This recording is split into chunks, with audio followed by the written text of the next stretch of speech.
चलिए इकोलॉजी के बाकी जो क्वेश्चन है उन पर बात करते हैं। अगला क्वेश्चन है कि फूड वेव के बारे में। Consider the following statements about food web.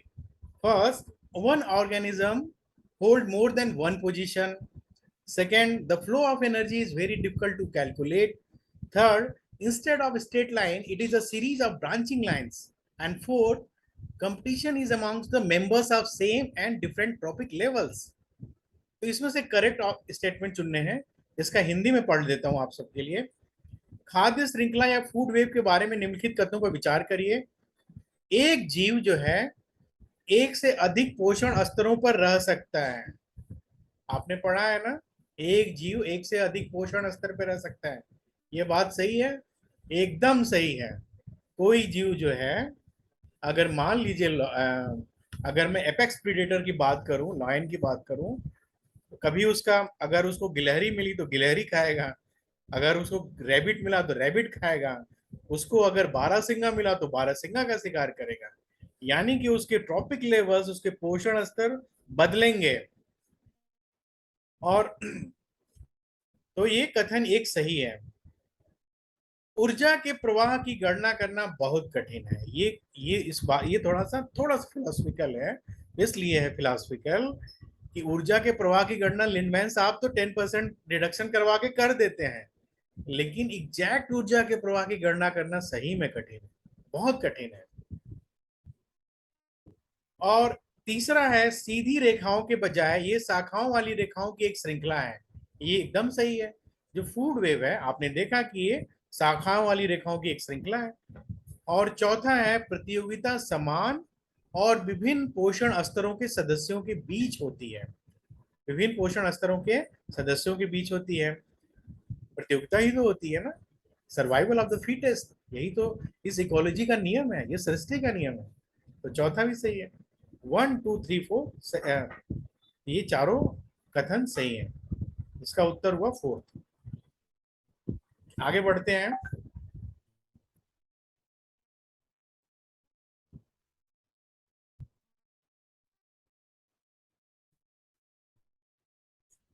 ऊर्जा का पिरामिड हमेशा सीधा होता है। जो एनर्जी का पिरामिड है हमेशा सीधा होता है।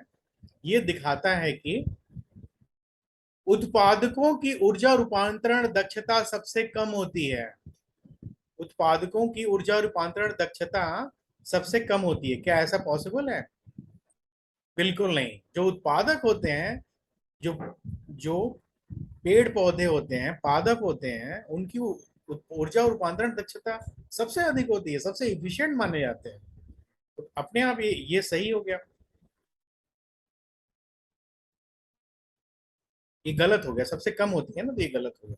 सबसे अधिक होना होना चाहिए। मांसाहारियों में शाकाहारियों की तुलना में बेहतर ऊर्जा रूपांतरण क्षमता होती है। ये भी गलत है। मांसाहारियों में कभी भी बेहतर ऊर्जा रूपांतरण क्षमता नहीं होती है। जो जितना शाकाहारी होता है उसमें ऊर्जा रूपांतरण उतनी सीधी होती है, उतनी अच्छी होती है, उतनी सिस्टमेटिक होती है, उतना एफिशिएंट होता है। तो ये भी गलत है। सभी पोषण स्तरों में ऊर्जा रूपांतरण दक्षता समान होती है, गलत है ये सर, भी। ये शाकाहारी में ज्यादा होता है। हाँ, शाकाहारियों में ज्यादा होता है, पौधों में ज्यादा होता है, शाकाहारियों में ज्यादा होता है, मांसाहारियों में हमेशा कम होता है। उसके बाद तीसरा कथन है, सभी पोषण स्तरों में ऊर्जा रूपांतरण दक्षता समान होती है। ये भी गलत है। समान नहीं होती है, हमेशा भिन्नता आती जाती है, जैसे नीचे से ऊपर जाते हैं। और चौथा एक कथन कह रहा है कि मांसाहारियों की तुलना में शाकाहारी जीवों की ऊर्जा रूपांतरण दक्षता बेहतर होती है। ये एकदम सही है, एकदम ये सही बात है। मतलब herbivores have a better energy conversion efficiency than carnivores. जो शाकाहारी होंगे उनकी एनर्जी कन्वर्जन एफिशिएंसी हमेशा अच्छी होगी, बेहतर होगी कार्निवोरस से। एकदम याद कर लीजिए और समझ भी लीजिए, ये सिंपल सा फैक्ट है।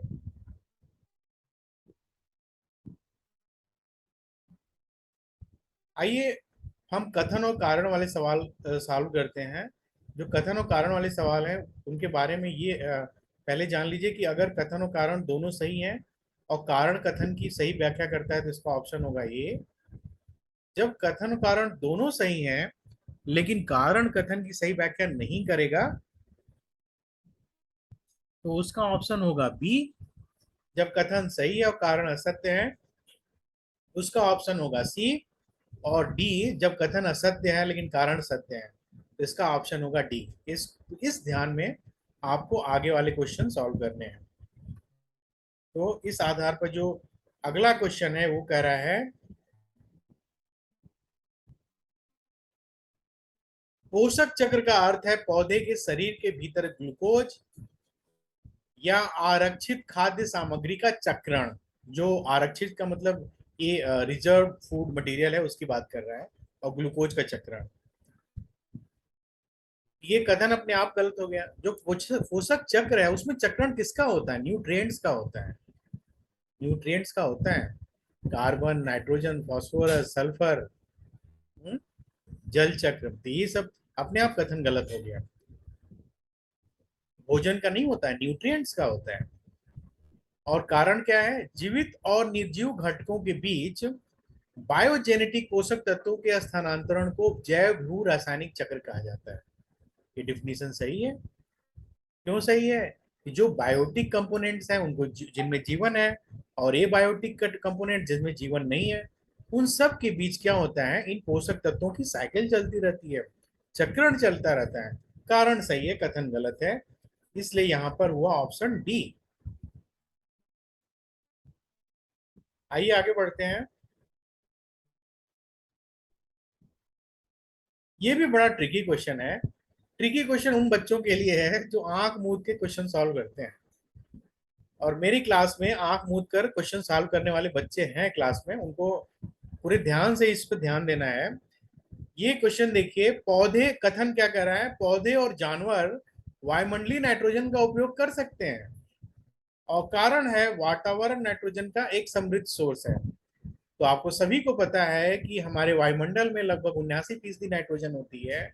लगभग 78 से 79% के बीच होती है असल में। लेकिन कभी भी पौधे और जानवर सीधे तौर पे उसका इस्तेमाल नहीं कर पाते। कैसे कर पाते हैं? उस नाइट्रोजन को फिक्स करना पड़ता है, उसका स्थिरीकरण करना पड़ता है। कौन करता है? कुछ जीवाणु करते हैं, कुछ बीजाणु करते हैं, कुछ बैक्टीरिया करते हैं। उसको नाइट्रोजन फिक्सेशन कहते हैं। बिजली बिजली वाली जो बारिश होती है वो भी नाइट्रोजन का फिक्सेशन कर देती है, और फिर नाइट्रोजन जो है वायुमंडल से पौधों की जड़ों तक पहुंचता है। तो कथन गलत है। ये वायुमंडलीय नाइट्रोजन का उपयोग सीधे तौर पर नहीं कर सकते हैं। कथन गलत है। और कारण क्या है? वातावरण नाइट्रोजन का एक समृद्ध सोर्स है। तो कारण आपका सही है। तो इसका उत्तर हुआ घ।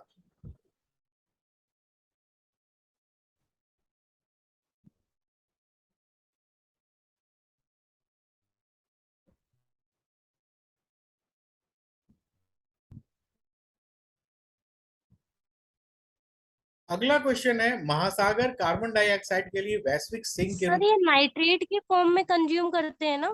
जी हाँ, नाइट्रेट। नाइट्रो हाँ, नाइट्रेट के फॉर्म में कंज्यूम करते हैं। और कई बार अमोनिफिकेशन के रूप में भी चीजें आती हैं, लेकिन असल में वो नाइट्रेट ही सबसे इंपॉर्टेंट है पौधे के लिए। ये हमने पिछले लेक्चर्स में बताया है, और वीडियो में भी दिया हुआ है, नाइट्रोजन साइकिल का जो वीडियो है। महासागर कार्बन डाइऑक्साइड के लिए वैश्विक सिंक के रूप में काम करते हैं, और कारण कह रहा है कि मानवीय गतिविधियां वायु में कार्बन डाइऑक्साइड की सांद्रता बढ़ा रही हैं। महासागर कार्बन डाइऑक्साइड के लिए वैश्विक सिंक के रूप में काम करते हैं। निश्चित रूप से सिंक वैश्विक, जो सिंक होता क्या है? कार्बन सिंक, जो कार्बन डाइऑक्साइड को अवशोषित कर ले, उसको समा ले अपने अंदर। तो ओशन जो है बहुत बड़े कार्बन सिंक के रूप में काम करते हैं। कथन एकदम सही है। कारण क्या है? मानवीय गतिविधियां वायु में कार्बन डाइऑक्साइड की सांद्रता बढ़ा रही हैं। जी हाँ, बिल्कुल सही बात है। हमारी और जो आपकी गतिविधियां हैं, हमारी जो भौतिकतावादी जो गतिविधियां हैं, उनसे कार्बन डाइऑक्साइड लगातार बढ़ रही है। ग्लोबल वार्मिंग की घटना बढ़ रही है। कारण भी सही है, लेकिन व्याख्या नहीं करता है। व्याख्या क्यों नहीं करता है? तो वैश्विक जो सिंक है, जो कार्बन सिंक है महासागर, उसकी वजह फाइटोप्लैंक्टन्स है। महासागरों की अपनी जो जलवायु के अनुकूल जो उनकी गतिविधियां हैं वो सब हैं। तो कथन और कारण दोनों सही हैं, लेकिन व्याख्या नहीं करता है, इसलिए उसका उत्तर हुआ ख। आइए एक और आगे एक सवाल बात करते हैं। ये यूपीएससी 2022 में सर एक क्वेश्चन आया है, क्वेश्चन बहुत ही। था।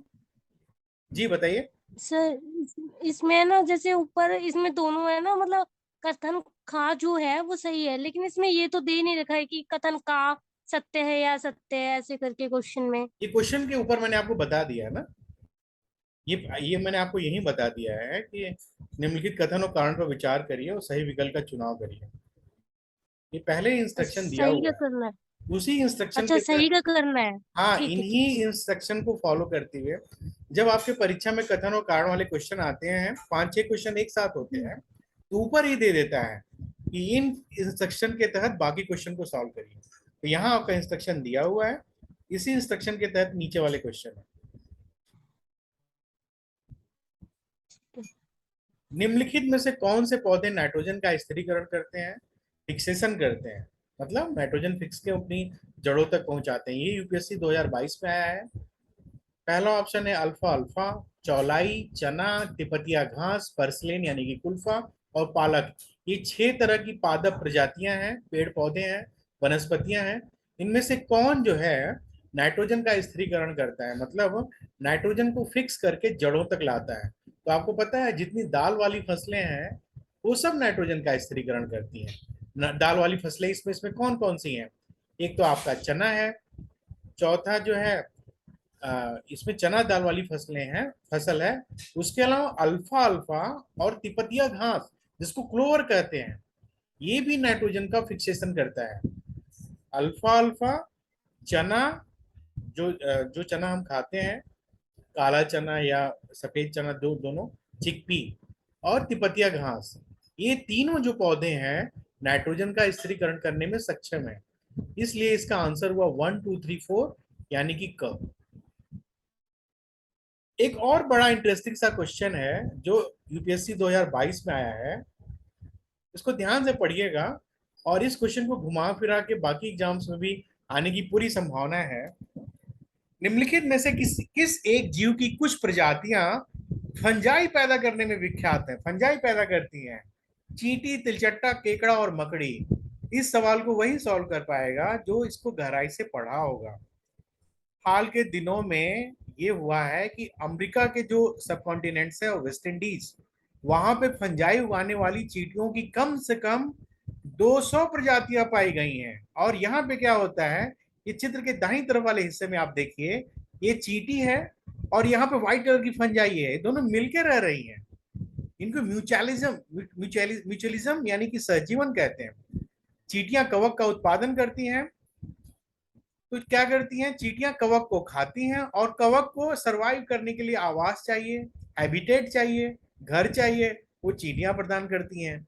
ये चींटी इनकी मदद कर रहा है, कवक इनकी मदद कर रहा है, दोनों मिलके साथ रह रही हैं।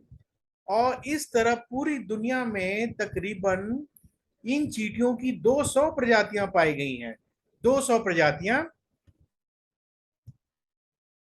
और आप देखिए, मैं थोड़ा सा आपको इसको डिफाइन भी करूंगा।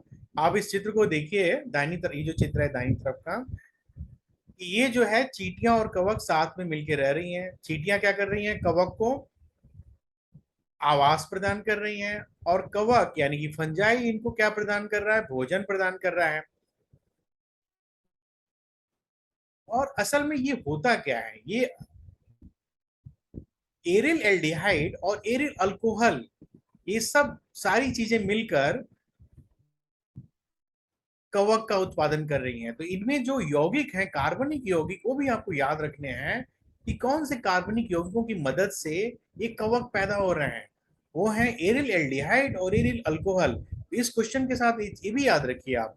एक तो ये म्यूचुअलिज्म का उदाहरण है, सहजीवन का उदाहरण है, तो इसमें एक और कोई क्वेश्चन बनता है तो वो भी आप सॉल्व करेंगे। दूसरा, ये जो चींटियां एरिल एल्डिहाइड बनाती हैं और एरिल अल्कोहल और ग्लूकोज डिहाइड्रोजनेज, ग्लूकोज डिहाइड्रोजनेज, ये तीनों मिलकर जब इसमें आयरन के साथ ये जब मिलते हैं, तो ये और पौधों के साथ ये जब विभिन्न क्रियाएं करते हैं, ये सब मिल के ये फंगस गार्डन बनाते हैं, ये कवक बनाते हैं। तो ये आपको याद रखना है, ये बड़ा महत्वपूर्ण क्वेश्चन है जो आगे भी विभिन्न तरीकों से आपके एग्जाम में पूछ सकता है। आइए एक और क्वेश्चन पे बात करते हैं। ये पिछले साल यूपीएससी में आया है, यूपीएससी 2021 में। निम्नलिखित प्रकार के जीवों पर विचार करिए। ये क्वेश्चन आपको याद रखना है। ये प्राथमिक उत्पादकों पर क्वेश्चन है। खाद्य श्रृंखला में कौन से प्राथमिक उत्पादक हैं, कौन से प्राइमरी प्रोड्यूसर्स हैं फूड वेब में, और ये सब कहाँ पाए जाते हैं? महासागरों में। इसमें जो चार जीव हैं वो कौन है? कोपेपोड्स, साइनोबैक्टीरिया, डायटम और फोरामिनिफेरा। तो इसमें स्टूडेंट्स को 1 और 4 ज्यादातर स्टूडेंट्स को नहीं पता रहता है, 2 और 3 सबको पता रहता है। इसलिए पता रहता है कि ये फाइटोप्लैंक्टन्स हैं। साइनोबैक्टीरिया यानी कि नील हरित शैवाल, और डायटम ये भी क्या एक तरह के फाइटोप्लैंक्टन्स हैं। तो ये क्या करते हैं? ये प्राइमरी उत्पादक हैं, ये फाउंडेशन प्रोवाइड करते हैं उस खाद्य श्रृंखला की। तो ये सभी को याद रहता है। 2 और 3 जो साइनोबैक्टीरिया का रोल है, ये भी प्राथमिक उत्पादक है, डायटम भी प्राथमिक उत्पादक है। तो यहाँ पे आपका उत्तर हुआ ख, यानी कि 2 और 3। आइए जो इसमें जो बाकी ऑप्शन है उसके बारे में थोड़ा बात कर लेते हैं। कोपेपोड्स क्या होते हैं? कोपेपोड्स एक तरह के ऐसे जीव होते हैं जो कि क्रस्टेशियन समूह के होते हैं, और ये कहाँ पाए जाते हैं? पानी में ही पाए जाते हैं, समुद्रों में पाए जाते हैं, और खारे पानी के साथ साथ मीठे पानी में भी पाए जाते हैं। और ये क्या होते हैं? प्राथमिक उपभोक्ता माने जाते हैं, उत्पादक नहीं होते हैं। तो क्या करते हैं? फाइटोप्लैंक्टन्स को खा जाते हैं कोपेपोड्स।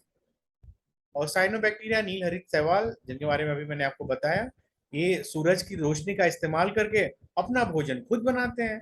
जब अपना भोजन खुद बना रहे हैं तो वो क्या हो गए? प्राथमिक उत्पादक हो गए। और उसके बाद डायटम। डायटम क्या है? ये भी एक ऐसे शैवाल हैं, ऐसे एल्गी हैं जो कि प्रकाश संश्लेषण करते हैं। प्रकाश संश्लेषण करके अपना भोजन खुद बनाते हैं। तो अपना भोजन खुद बनाए तो क्या हो गए? प्राथमिक उत्पादक हो गए। ठीक है, आइए अगले क्वेश्चन पे बात करते हैं।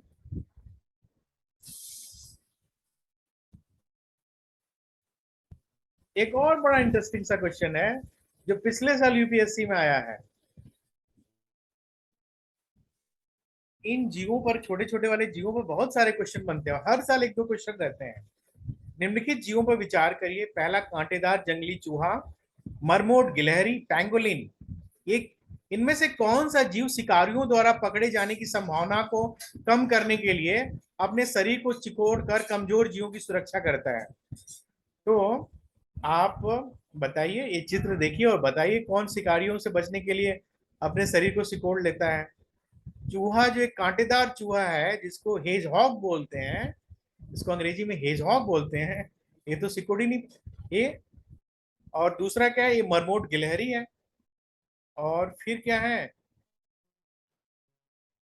ये है पैंगोलिन है। तो पैंगोलिन, आप सबको पता है कि पैंगोलिन क्या है? ऐसे अपने कवच को ऐसे रोल कर लेता है और अपने आप को बचा लेता है। तो 3 अपने आप सही हो गया। जो मरमोट गिलहरी है वो क्या होती है? ये सिकुड़ नहीं पाती है, इसमें सिकुड़ने वाला गुण ही नहीं होता है। और ये कहाँ पाई जाती है मरमोट गिलहरी? एशिया, यूरोप और नॉर्थ अमेरिका में पाई जाती है। और ये जितनी भी गिलहरियां हैं उनमें सबसे भारी गिलहरी मानी जाती है और बड़ी मानी जाती है। और ऐसी तकरीबन 15 प्रजातियां हैं इस मरमोट गिलहरी की। और जो हेज हॉग है, ये जो कांटेदार चूहा है, ये भाई साहब क्या करते हैं? अगर कोई जानवर इनको खाने आता है, एक तो कांटे हैं, दूसरा खुद को सिकोड़ लेते हैं, ऐसे देख रहे हैं, सिकोड़ लेते हैं और फिर अपने आप को बचा लेते हैं। तो यहाँ पर आपका ऑप्शन जो होगा